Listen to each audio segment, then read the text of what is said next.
placa de 15 lá em cima. Placa de 15 lá em cima, saindo primeiro.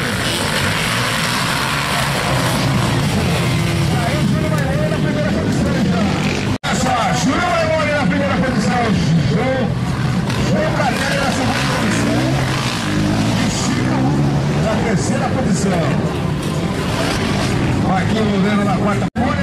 Júnior Maimone, João Cardelli e Chico Moura. Agora João Cardelli e Chico Moura. Em terceiro lugar tá vindo o Marcinho Guerreiro. João Cardelli e Chico Moura. Atrás do Chico Moura vem o 118, Marquinhos Loureiro. O Chico tá em terceiro, hein? Olha só, João Cardelli já sube a primeira posição. 27.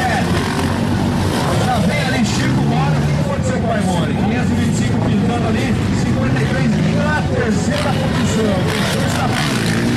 Marquinhos Loureiro vem na quarta posição ali. 218. 5 minutos, olha só, o líder da prova é ele, João Cardelli. Na segunda posição, 525, Chico Moura.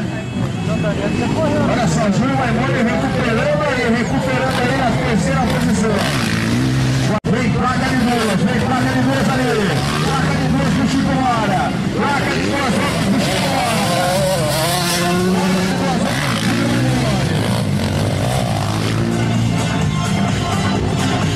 Uma volta já pro Chico Moura. Olha só, Júnior Maimone vem pra cima do Chico Moura.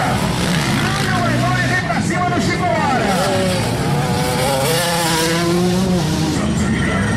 Júnior Maimone que largou na primeira posição, deixou escapar, vem tentando recuperar.